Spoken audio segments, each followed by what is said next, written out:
Hey yo, my name is Big Lou and you're now listening to Go Produce. We're the show that explores how music industry professionals turn their passions into profit. If you want to learn how to build a career around MPCs, then this episode is for you.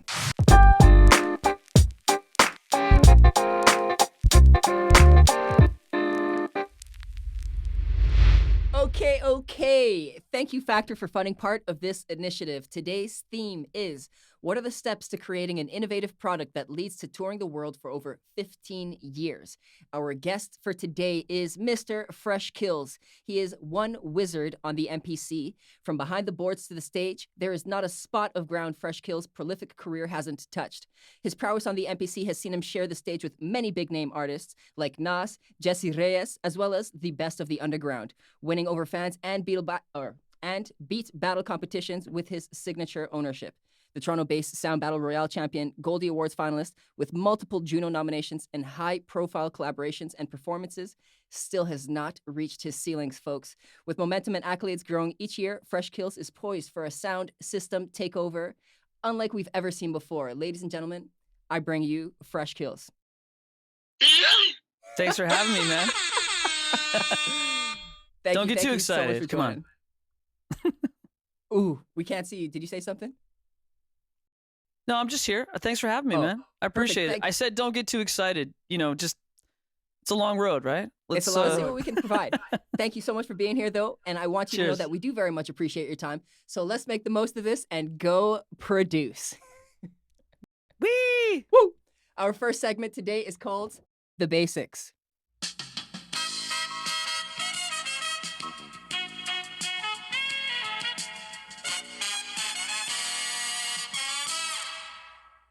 Okay, so now that we're nice and warmed up, The Basics is designed to get everyone on the same page so that we move through the rest of this episode together. Make sense? Mm-hmm. Let's do it. Kils, what is your first musical memory? Chantilly Lace by the Big Bopper. It was a record that I demanded. Apparently, I demanded to hear it before I went to bed every night, and my folks would play it for me. And I don't know if you're not going to know that record offhand, but it's a really whimsical, it's almost like he's doing stand-up comedy and talking throughout the whole thing. So it was like a really kind of funny record. Huh. And yeah, like I was like literally in a playpen or something. And I remember going to bed to that record. At that age, eh? And you, by request? Something. I was requesting records at that point, yeah. That's peculiar. And yeah, when you found the first, so you had that record on spin. What led after that? Was it just, okay, that's the record player and it just plays, or curiosity got you? A lot of things in between. I don't know. Like, it wasn't really until, like high school, like later on that I got interested in actually, doing it. Like I was requesting records like a drunk girl at a club, you know what I mean? For a long time. I still do that. And I'm actually, ironically, I'm a terrible DJ. Like I can't spin to save my life. But yeah, I don't know. Like I just, I got into stuff later. I definitely, I grew my hair out. I was a long-haired hippie guitar player in high school, and yeah. That's jokes. Okay. So what is the first lesson that the industry taught you when you did enter it? Oh man. Or even before when you're... No, it was brutal. No. This is terrible. It was terrible. I came in at a really horrible time. The first year was amazing in that when I started, when I came out of school at the Harris Institute, I got a dream internship with K-Cut, who is a legendary producer he was originally in the group The Main Source with Large Professor, who did a lot of records for Nas and other people. And he had produced a lot of records. Like he produced Human Nature by Madonna. He'd produced for tons of people. And so it was a really big honor, but it was a really tough year. And it was like, as exciting as it was, I think, what did it teach me? Definitely taught me like the fear. Like I was gripped with like the fear that kept me on the right kind of, like everyone was trying to get high in the studio and I couldn't do it. Like I just got too nervous. I was like, I need to hold this down.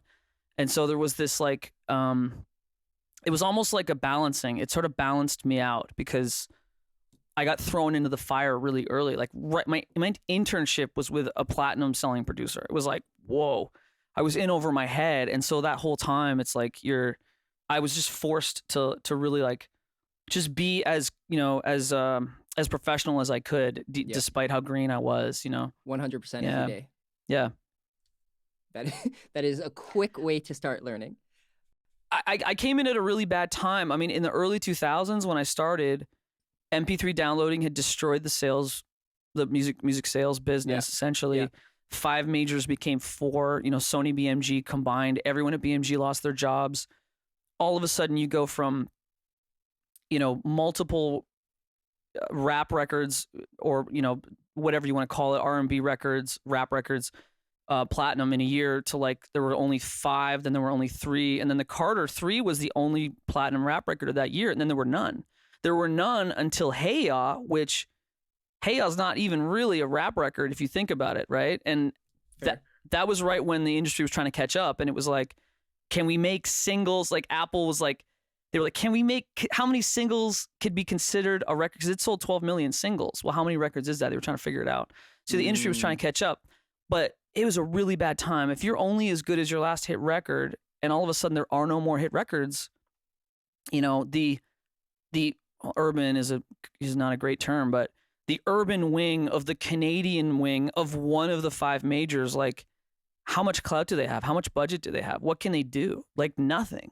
So good point. It was a really, really tough time.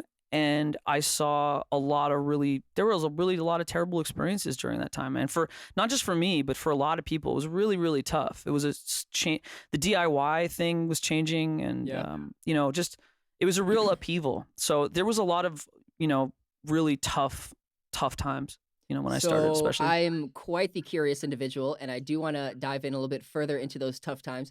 But as I did some research, I did realize that you had those, so I put them a little bit further into the episode. Sure, but, we'll get to them. Be aware that we will be touching on that. They never leave me.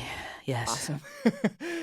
Awesome. I'm haunted. Everyone that's alive has had one interesting 2020 so far, but we don't want to go too much into COVID. I just want to know, because of that, are there any other firsts that you are pursuing, perhaps? Firsts? Yes. I mean, hilariously enough, I'm probably putting out my first solo record in the new year, and that's been like a cloud over me for a long time. Like I've done so much collaborating, and I'm a collaborator by nature. I'm a producer and engineer, and those aren't those are service industries in a certain way, service roles, and so being the transition to being an artist has always been a tough one for me, and so that's finally starting to happen, and I'm scared of it, and it's definitely like there's growing pains that come along with it, so it's nice when you're in a group, or you can deflect responsibilities, I'm not saying you can slack off, but it's like you're greater than the sum of your parts. There's like, but when it's all on you, it's tough. And not to mention, it's like, being in the studio working on a solo record by yourself, it's not really that fun. It's like, you want to work with people. Like that music is collaboration. It's jamming. It's about combining sounds and people giving and cultures. And it's what it's about. So it's sort of antithetical in some senses for me in a lot of ways. So that'll be a first, and I guess that'll be 2021, I guess. But we're coming to it today first, but something we're coming that to you're working towards. Yeah, and I like that you shared that you are a little bit nervous because despite all of your petrified past accolades and experiences, like it's okay. Paralyzed with fear, like absolutely shaken to the core of my being, for real. That's wild. That's wild. Very cool. Thank you for sharing that, and I'm very keen to see how the launch goes. I will be as much of a part of it, and make sure to let us know. Don't worry about it. Nah, don't worry about it. It's cool. It's cool. I actually don't want you to listen to it. Nothing to see here. Yeah. Keep it moving. That's awesome. Perfect. Yeah. You've survived the basics. You feeling good? Basic training. Yeah, I'm here. Basic training. Like nothing. GI kills. Trying to be a Navy SEAL. Let's go. What's next? What's next? You're not even sweating.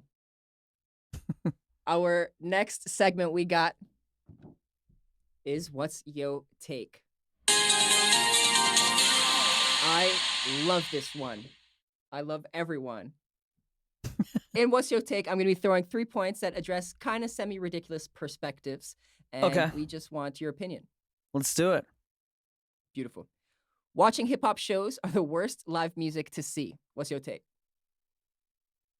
I agree, and it's why I do what I do. It's why I got on the MPC, because I was going to these shows and it was like guys were just, it was just a guy would bring a CD and he would just rap over a CD, and I'm like, this is just karaoke. You have to be a really, it's not to say that it's impossible, but you got to be a really incredible performer to be able to pull off a show with just you and backing tracks, especially if there's like lyrics in the backing tracks. Let's not go there. But that's just brutal. And so for me, I wanted to bring something to the live hip hop show that wasn't there. My MPC finger drumming and the live beats thing was a direct response to the fact that hip hop shows to me kind of sucked. And especially if there wasn't a DJ. I mean, at least have a DJ scratching or something. Like, give me something, Hype like, man. Yeah, like at least back in the day, guys would have, if they were lip syncing, at least they would have dancers or something. Like, give me something, and then you go see the Roots and you're just like, whoa, like this is what it can be, Right. So But what about backing tracks for hooks? Is that frowned upon as well? Well, I don't frown upon anything per se. I don't judge anyone. There's, I've seen people pull off, things, different things. I'm not trying to judge anybody, and I'm definitely, I'm for the kids. The kids are gonna win. I'm with them, like whatever they want to do.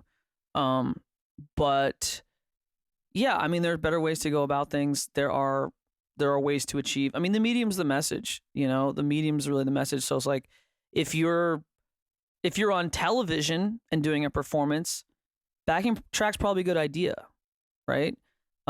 If you're in an arena and you haven't had a sound check and like the monitoring's really rough and crazy, maybe go with the backing tracks. There are reasons for certain things, and different situations require different solutions. So, like if I'm at a rap show, I want to see you rap, though. You know what I mean?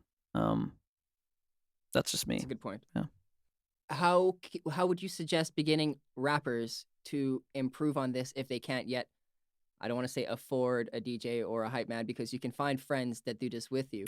But how can they develop this showmanship, if you will, before they just do a glorified karaoke? I think practicing is the key, and really curating your set. I mean, you can show up with a USB stick, and as long as the backing tracks are really well curated, like with breaks, maybe with some funny turnarounds, call and response, just the more prepared you are, you can wow a crowd with really well curated backing tracks. Like we used to do things like, if we were performing a song, we had this whole thing where we would if we were going to hit the second verse, like we'd do the first verse, the hook, and then we would hit the second verse, and we would switch in and put a DJ Premier beat in the same key and tempo and just smack them out the head, but not skip a beat, like just keep going. And it would just blow people's minds. Like it was just this crazy crowd response thing that worked. Like Ghetto Socks, for example, he would play I Want to Know What Love Is, and he would just pour a bottle of water on his face, and it was like the funniest, craziest thing for him to do on stage. And it's like, there are a lot of ways. It's not just about being able to rap or not. Connecting with an audience, it involves a whole lot of different things. A live guru once told me that you have to risk rejection to make connection with a crowd. So the more you can bare your soul as much as you're comfortable to do, the better off, the more you're going to connect with a crowd. And that doesn't necessarily mean you have to rap really well. You could have a really heartfelt song about your mom. Tupac did it, and it was like a crowd pleaser at his shows forever. So yeah, there's a lot of things involved, right? So, and there's a lot of ways to connect with a crowd and have a good show if it's just you and your backing tracks. Have you found any strategy to be most effective for yourself personally? I find, for example, filming myself or practicing into a mirror to be very beneficial. Yeah, I definitely think you should try to film yourself. That's helpful. I mean, I'm so nervous on stage. Like even now, like like I've done thousands of shows, but I'm so nervous on stage. The only way that I feel comfortable on stage is if I've practiced like till my fingers bleed, kind of thing. Mm-hmm. And I'm not talking about practicing songs. I'm talking about like making sure that you're in the same position that you're going to be in when you're on stage. Because there's so many things you can't control at a show, especially when you're on tour, independent tour. You can't control the lighting, you can't control the sound, you can't control the monitoring, you can't control the height of the stage. You can't control anything. So you've got to control all the things that you can control, and that is like if you show up with a USB stick and there's no one to play it, like you've got to be prepared for all these eventualities. So, if I could bring the tough thing for me with the MPC was that I couldn't bring a stand all the time. And that every show was like jury rigging and taping things together to try to get it to the right height. And it was really hard for a long time trying to figure that stuff out because every night was different. But you practice as much as you can. Also, practicing your spiels too, practicing your in between stuff. That's very important. Huge, and obviously directing people to the merch table. Like, how many times I've just wanted to kick myself in the ass because I did a whole show, I smashed a show, and I forgot hey, I'm going to the merch table, come hang out. Yeah. And that's the thing. The reason why you got to practice your spiels in between songs too is when, especially if the show's good, because if you're in front of a lot of people, that has a way of like mesmerizing you. Like you can be sort of swept away by a crowd in a way. Where if energy's crazy, you're going to get off your game plan. It's going to be really easy to get dissuaded from your game plan. What's your take on this? You've got a very unique sound, a very unique technique, and therefore a unique product. How did this come about? Well, the one key thing about it starting was I couldn't afford an MPC for a long time. They were expensive and I just never had the money for it. And I started to work in studios that had them. And so I had to learn how to use them. And I worked in studios where producers would come in and they would be there for a week and they would just produce beats. And we would have to make sure they had everything they needed.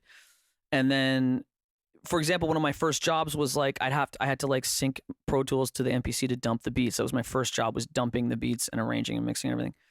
And so I had to learn how to use one, but I never owned one. And then when I finally got one, this is the key thing, is that I didn't need it to make beats. I'd already been making beats like in Logic and Cool Edit and whatever. And so when I got it, I didn't need it to make beats. I wasn't using it to make beats. I was using it to like, I thought of it as an instrument. I thought of it as like, oh, this is like a cool, different way to approach the sound. And I can kind of tap these things out and I can kind of get...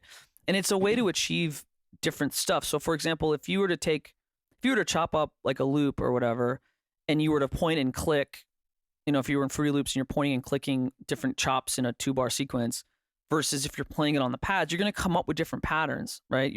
The interface is going to influence what comes out.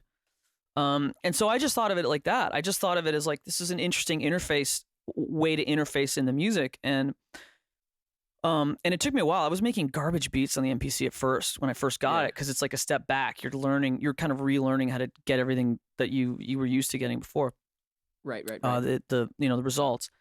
And so it took a while, but I ended up, it took about a year, started getting into a groove, and then my friend Les and I developed this little drumming technique because I wanted to I wanted to be able to play out the drums. I hated the whole like sequence the hi-hat, sequence the kick, sequence the snare. Like it was just like, oh, like why would I even have these pads? Like what's the point?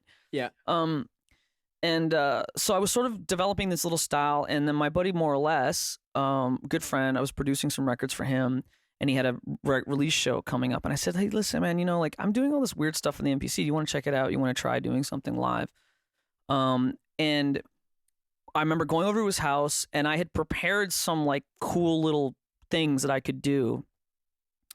And when he saw what was possible, he got really excited, and I was sort of relieved because as an MC, having a backing track on is so much easier. It's so much more insurance against anything screwing up. You know, it's like adding me was a risk, and a risk that and frankly, I totally screwed up shows 100%. I did a bunch of times. It happens. Oh man. But the thing about that's interesting is there's a way different reaction if the crowd knows that if you screw up, they know it's real. And what it took me a long time, and we're getting off topic, but what it took a lot longer for me to realize was, because I used to get stepped to, I would get stepped to for faking. Like, people didn't believe that I was doing what I was doing. And it was because I got so obsessed with practicing and making it look good, that it didn't seem real. Like, it didn't seem like I could actually do it. And whatever, I'm not trying to, no, that's big awesome. myself up. That's the true art to it. Make it seem seamless. Right. But the thing is, what I began to realize was it was so important for me to not screw up per se, but do something off to reveal. Like, you got to know, there's something to you got to see Oz behind the curtain a little bit. It's like, there's a little bit of that you got to realize, because you won't necessarily believe the whole thing. That's very interesting. People actually gave you beef for faking. I got headbutted in the face. Oh, in that's a club. Not so funny. In a club by a guy who was really mad that I was, quote unquote, faking. Yeah. Wow. I got stepped to, and that was in Portland, Maine. I got stepped to in Green Bay, Wisconsin one night. I came off stage and I had done my Led Zeppelin routine, and I do a little guitar solo where I end up playing the MPC with my face. And all these Jimmy Page licks that I chopped up, and the guy stepped to me and he was like, "You're disrespecting Jimmy Page." And I was like, "Bro, if anything, this is a tribute to him. Like, what are you talking about?" But of course, you're in someone else's town, so you're humble. But there's something to that. So the point I'm making was that was a breakthrough, that show. But Les, who's a good friend who I actually talked to today, he's a dear friend of mine, taking a chance with me to do this thing on stage and to do it with me and allow me to handle things back there, as he was front stage. That was the big turning point. Yeah. Awesome. He allowed you the room to make mistakes and to grow from it. Yeah. And and not just that, but ambitious. We got really it wasn't just that he allowed me to do the backing tracks. It was we got nuts. One of the things that we used to do was there was a moment in the set where he would start beatboxing and I would hit this section where his voice would go over top of the beat, and he's beatboxing under his own acapella, and he seamlessly switches from rapping to beatboxing under his acapella to rapping again seamlessly in a show. Wow. And it was we pulled that off, and I just remember being like, this is madness. I don't even know if people know what just happened. Yeah. But man, was it wild to be on stage just doing it, I had to count. I remember I had to count 14 bars. For some reason, it was 14 bars in. Les, why would you do that to me? Counting 14 bars. It's so counterintuitive. And I had to hit the pad on the 14 and switch the sequence. It was such a gnarly switch thing to do. Odd. But anyway, it was fun. It was super fun, Very cool. What did you change about your set and performance to make it to the big stages? Well, the really successful musical sets and the routines came out of the battle and the battles that I was in. Hands down, that was, I had developed all the techniques I needed to perform beats live, but when I had to battle other people, that changed the game entirely, because I went into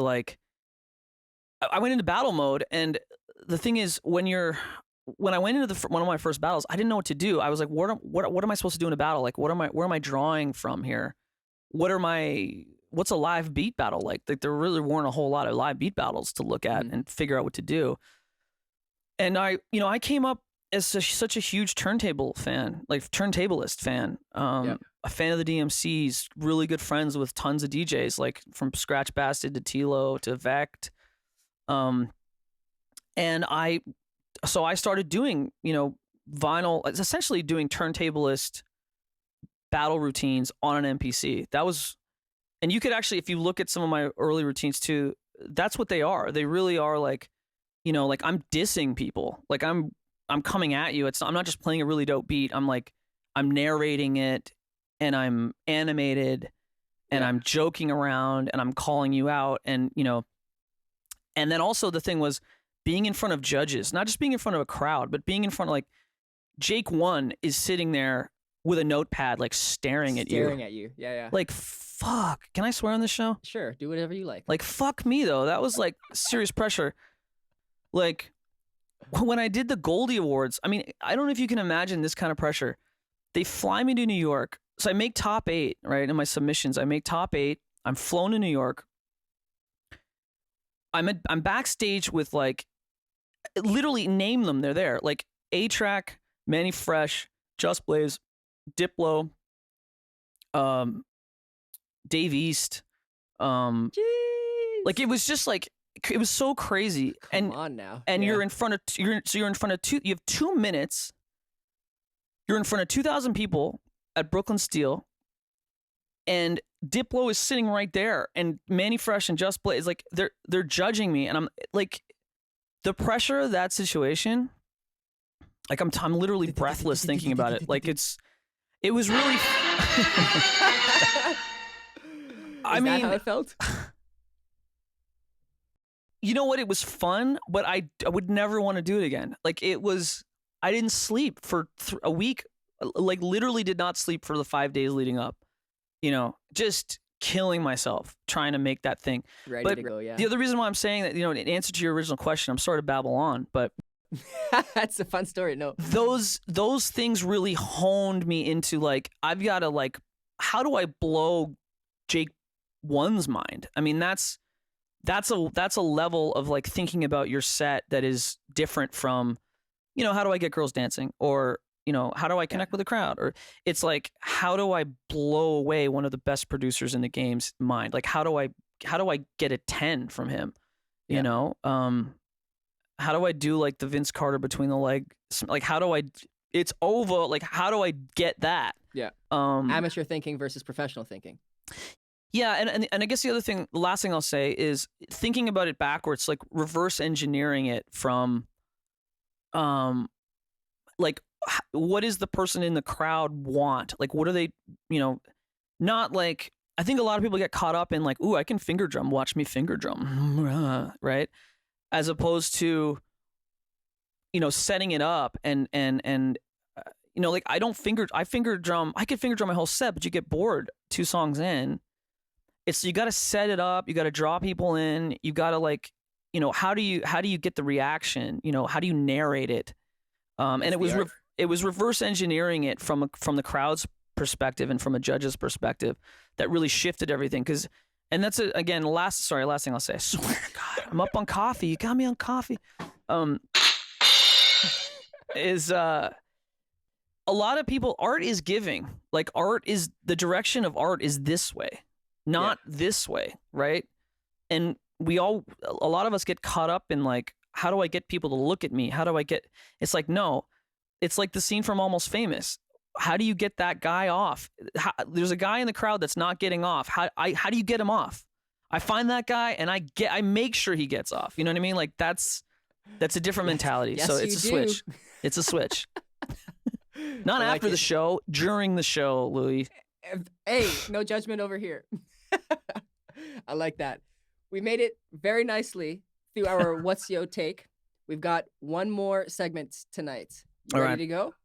I am. I'll try to keep it more brief for you. Hey, we're having a good time. I think it's, by the sounds of it, you're having a good time too. I'm doing all right. Yeah. But now, clear the air.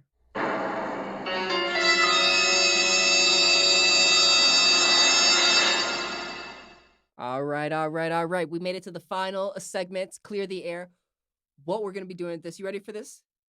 There's only one way to find out. Okay, here we go. Only one way to find out. Yes. So what we're going to do with Clear the Air is I'm going to throw 3 different topics to you, and I want your opinion so that all of our listeners can really extract education from here. That's the focus of this segment. Okay. Cool? All right. Ooh.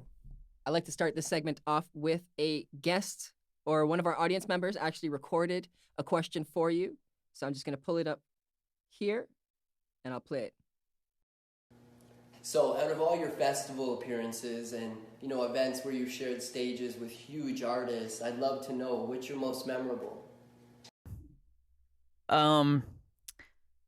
It's a hands down. There's a hands down one for me. I did a show I started going and doing the festival circuit out west about 6 years ago, and I was fortunate enough to get booked to play Shambhala, which is a really it's always ranked as one of the top 10 festivals in the world. It's absolutely I'm super spoiled because in a way I didn't go to a lot of other festivals before I went to Sham. So going there was just like, oh my God, like this is, I don't know anything else. So, but I was blown away.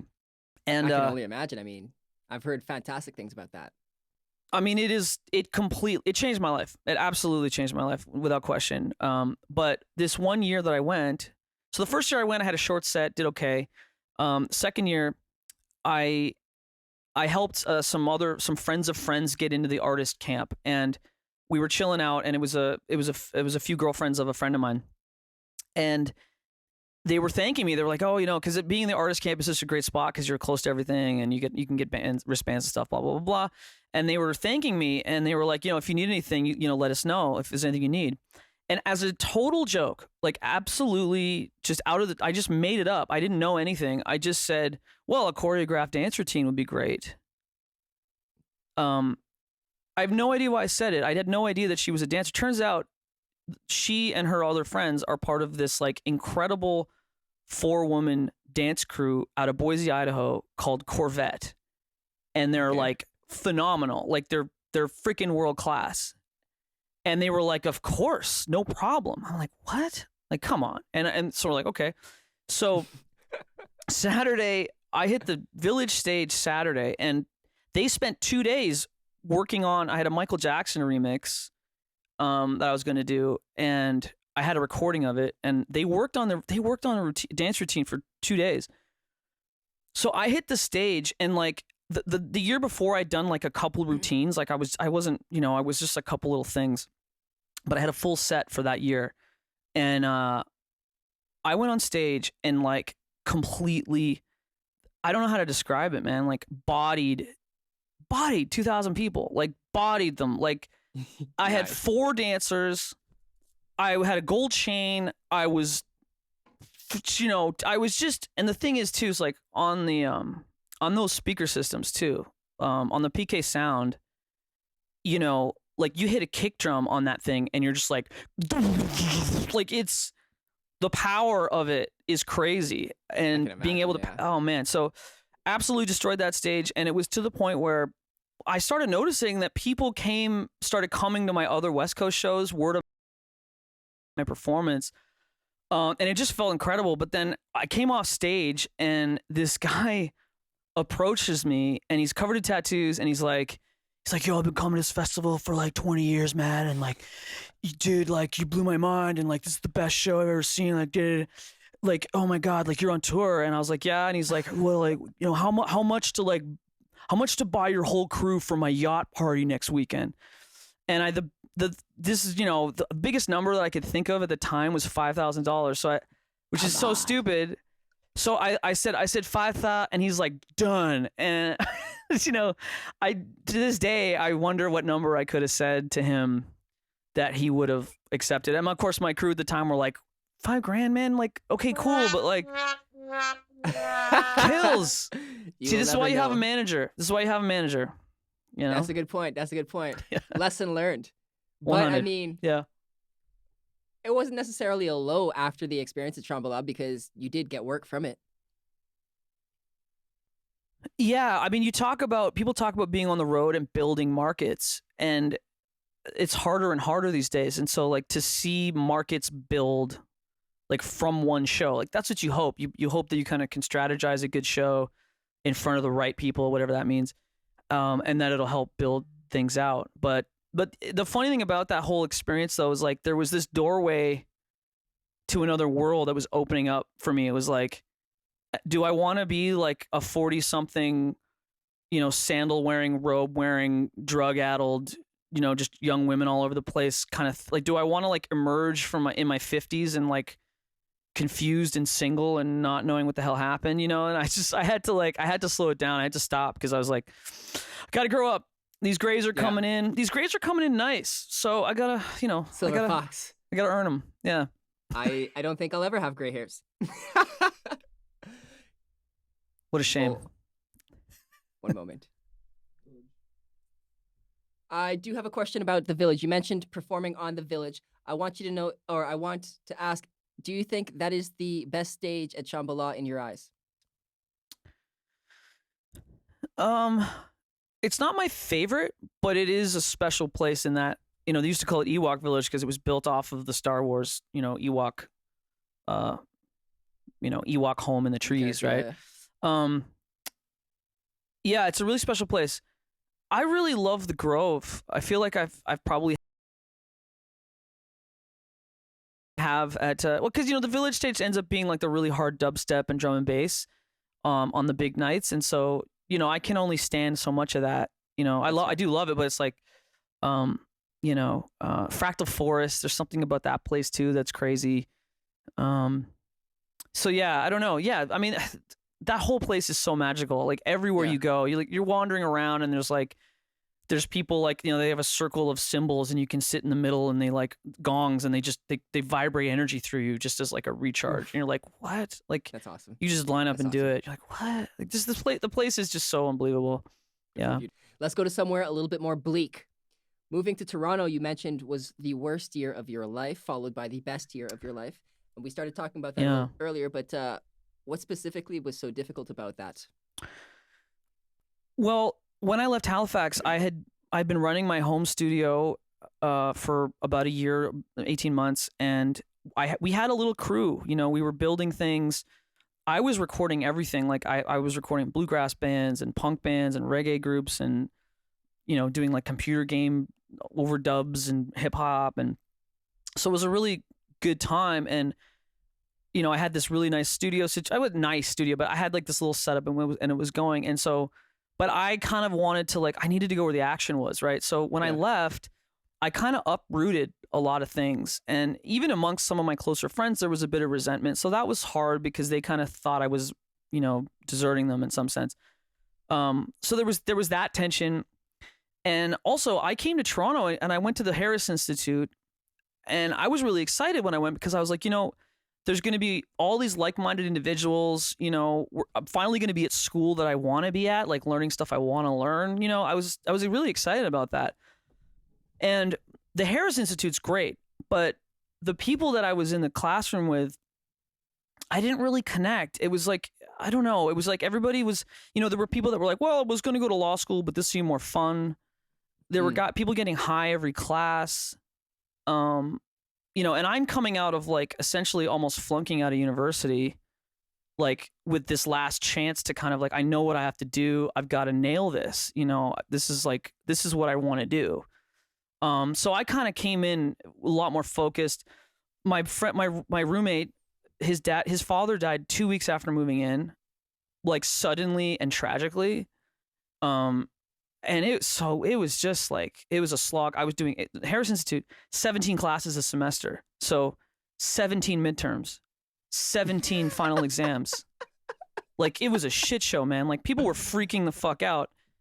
And, I was losing my shit. I was losing my mind. It was really tough. It was a tough year. Followed by one of your best years? Well, yeah. I mean, when I got the internship with K-Cut, it was so funny because a lot of my Halifax friends, not a lot of my Halifax friends, but a few key people who, were like, well, you're going to go to Toronto and you're going to get distracted and you're going to, you're not going to follow through on the things we were building and stuff. Not in a mean way, but just like concerns about it. And when I got out of school, and I was like, listen, guys, let me work. Like, just give me, let me work on this. Like, give me a second here, And then coming out of school and getting an internship with K-Cut, who is like a Canadian legend, that vindicated everything. All of a sudden, everyone was like, holy shit, Kils is on it. And like, there was like a hot minute where I literally, I couldn't pay for breakfast in Halifax. Like, I was what they called Hali famous for like 8 months. Yeah. Where like I could walk into any club I wanted. Like, it was really funny. Like, Ghetto Socks and I were like, we're kind of royalty for a half second.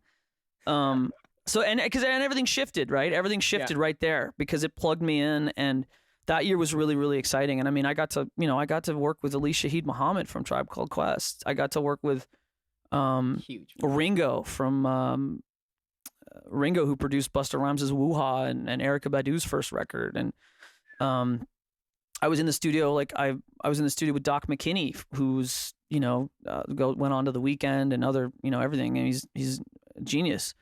And that was the point. I wanted to go where the action was. It's like, I love Halifax, but it's like, if you're serious about doing something that you want to do, I mean, I probably should have gone to New York at some point or whatever. Like, you go where the best are doing it and you cut your teeth. That's what you have to do in life. You want to you want to be the best. Yeah. Now, I didn't want to be the best engineer and best producer, but I knew Toronto was a better place to be for what I wanted to do, and it clearly was. Yeah, right decision. Yeah. Sacrifice, but the right decision. Are you still ever in touch with K-Cut? Is he a mentor to you today? Yeah, actually, awesome. He came by a couple months ago, because one of the things was, when I was interning for him, he didn't have a lot of money to pay me, and so I was interning, and I was really hand to mouth for a while, and so he would try to help me out. And one of the things he would do is he would let me take records home, because he has an insane record collection. So he would let me take records home and sample them. That was kind of like one of the things. He'd be like, yeah, no problem. And when I left that studio, I ended up with some of his records still, and I had them for so long, and he actually came by to pick them up a couple months ago. So it was nice. Good, Yeah. I like when the relationships like that can flourish over time. It's very cool. For sure. But now that you're mentioning sampling, can you clear the air on sampling as an art form, as it may not always be seen that way? Yeah, I mean, sampling is collage. Sampling is that's a very cool way to put it. Sampling is, I mean, if you read political science, or you read philosophy, or you read novels, they're well, especially if you read political science or philosophy, they're mixing and matching different points of view, and it's you're pulling influences from everyone. I mean, okay, like Led Zeppelin wasn't sampling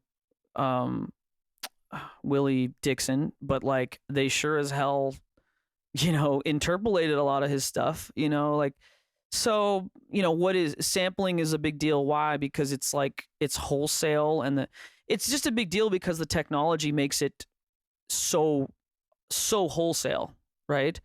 The technology makes the totality of the lift too real, but it's no less real. It's no less of a lift than, the idea that we're standing on the shoulders of giants of the past. I mean, that's how culture works. That's how art moves forward. That's how science works, so build on what is or what was. Yeah. And there's that, but there's also sampling, in a lot of ways, for example, a DJ is a curator, right? A DJ curates a set. And a producer, you're curating the same way. I mean, you're curating sounds from other places, whether you're making them or not. You're pulling things from other places together, and it's an incredibly deep creative well to pull from. Yeah, I mean, I can't demonstrate it, but I firmly believe that. I've been doing it for years. I actually got asked to go to Osgood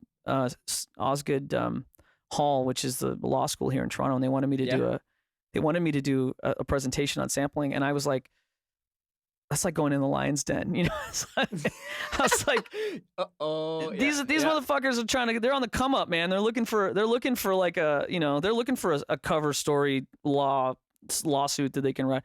No, no, but details that they can get you on. Yeah, I mean, and that's me making a joke about like, you know, like would I hold my, you know, if I would I put my feet to the fire with what I'm saying, and I absolutely would. So yeah, I believe it's an art form. It is what it is, and yeah. You're not gonna convince me otherwise. Oh, I cut you off. No, how does copyright or royalties work when you sample?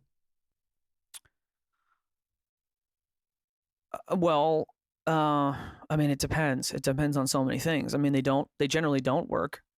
So for example, I mean, nobody would care. Like, there would not be sampling laws that anyone would give a shit about if there wasn't money to be made. So, you know, how do they work? Well, they work in order to leverage, you know, legislation into making money for people. Now it's on the one hand. On the other hand, it works in that the original owner of the intellectual property is paid for the use of their intellectual property in something else, which makes sense. I mean, how does it work? You know, people used to ask me how long is the sound? You know, is there, like, if it's less than 2 seconds, is it okay? It's like, no. It's like a noise complaint. If they notice it and it bothers them, then you got to stop, right? But otherwise, you don't. So, okay. I guess to give you a little bit more clarification, perhaps once the song gets big enough, how does the payout then get worked out? Well, it depends on whether you've cleared the sample before or not. If you've cleared the sample before, you know, when you clear a sample, you pay a royalty, or you give up, for example, you give up part of the intellectual property percentages. The thing is, if you are caught, if you put out a record, if you're caught with your hand in the cookie jar, they can cut your hand off if they want. Case in point, my personal experience with it was with Decisive, who arguably came to me to produce his Juno-nominated record Vaudeville, ostensibly because he had been sued for the previous record for copyright infringement, and he needed somebody that could make hip-hop records without sampling, and I was one of those people. But what happened to him was, you know, he made this record. The song in particular was called Nobody with a Notepad, and it sampled like 16 full bars of Lamont Dozier's I don't know, it's something like Notepad. There's notepads in the title. I can't remember the song name.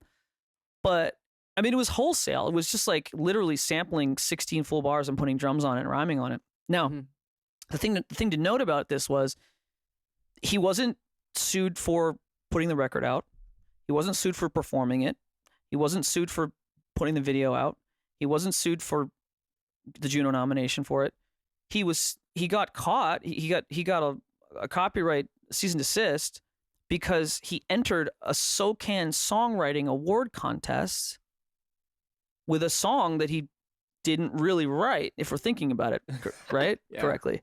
Yeah. So this gets back to what I was talking about before with the medium's the message. It's like, you want to put out a record, do it, sample, fine. But if you're licensing it for film and television, probably not a good idea to sample records in certain situations. So again, it's really dumb of him and them to like submit a song that has a huge sample in it to SOCAN, for Christ's sake. And they won a $5,000 SOCAN songwriting award. That's funny. Huge red flags all over that play. And so, yeah, they got a cease and desist order. Now, here's the crazy thing. It's one song on the record, right? Yeah. So initially what happens is they say, okay, well, you've got to pull that song from all the digital services. Okay, easy enough. You've got to pull, because it's in all your hard copies as well, you've got to recall all your hard copies and destroy each one of them. And you've got to prove that you've done it. So, you want me to film myself burning hundreds of copies of my album and sending you a video of it to prove that I've destroyed the actual, the actual evidence. Merchandise? So that's crazy. That is bizarre. It gets more bizarre because then they say, if it's a single, well, what's the purpose of a single? The purpose of a single is to sell the record. So they say, well, you used our song to sell your record, so we want all the money you made from the record because you used our song to sell your whole record. Yeah. Then they're it not gets cutting off his hand; they're cutting off his arm. well, they take everything, but it gets worse. The last thing they do, and this is the one that's just like the lawyer, you know. Now my father's a lawyer, so whatever. But like This is how they get their bonus. the fucking conceptual gymnastics they do here. They say Lamont Dozier is an artist whose catalog is worth millions of dollars, and his association with your album has demeaned and devalued our brand, and therefore demeaned the value of a multi-million-dollar catalog of intellectual property. To the tune of make up a number, just add digits, like just add zeros, like they can fuck. It's like emotional distress. Oh, you owe me $40 million. It's like you make up a number, Bro, and it's bad. It's really bad. that's terrifying. It's terrifying. So it's not a road that you want to go down, Yeah, but it's a road that you can avoid if you are smart and be strategic. Yeah. Beautiful. I want to touch on touring a little bit before we wrap things up. When touring, why do you think you were able to play in the locations that you did? Does that make sense? Sure. Well, I mean, my touring. So at one point I was on average 150 shows a year for 6-7 years. 5-6 years, yeah. And that was Canada, the States, and Europe predominantly. And of course, I've been asked over the years, like, why didn't you go to Asia? Why didn't you go to Australia? And the answer to that question is always, book me, motherfucker. Like, like you have a friend in Japan that's like, why don't you ever come to Japan? I'm like, bro, why don't you fucking book me, bro? Like, what is this? You know what I'm saying? Yeah. I'm not just gonna fly to Japan, man. Anyway, it's funny, but and I've been offered. I was offered a tour in Asia a couple years ago, and I was like, just the numbers. I was like, no, man, like, and listen, look, like you do a show in Vietnam somewhere, you can't sell a shirt in a smaller city in Vietnam for $25 American because they don't make $25 American a week. So, it's like it's difficult to make some of those things work, and that's not, again, it's not a judgment or a knock or anything. It's just like you're in different worlds. It's harder to go those places. And plus, anytime you go to a new market, it's tougher. It's an uphill battle. So you need legwork and marketing, and you need to target these places, right? And so for me, I'm looking at my analytics and I'm going, okay, the States, Europe, those are just naturals. English speaking areas of the world, just generally. Although I've been really lucky because of the instrumental stuff. I think another thing, Europe is really into true school stuff. There, like there's a lot of legacy hip hop acts that can still go there and pack venues and that they can't do in the States. Yeah. So, definitely Europe is into what I do and the artists that I would roll with. But I gotta say, like, I've been off the road. I committed to being off the road after last summer because a lot of the bookings in the States it was getting harder. Like the West Coast run we did it was 3 years ago now, but it was tough, man. It was tough to book. It wasn't very successful. It was like, and when things start to get harder, like things are supposed to get easier, the more you do them. And when things start to get harder, it's like, okay, I'm either doing something wrong here or, this well is dry or, I don't know what it is, but,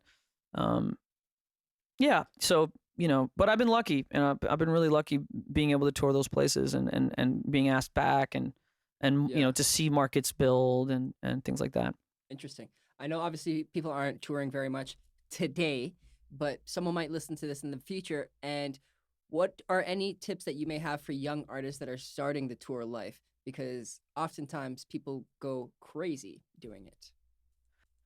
Yeah, I think the biggest thing is that, generally speaking, the music business it's entertainment business is smoke and mirrors, right? And so there's this kind of duality between the myth and the reality, and you're trying to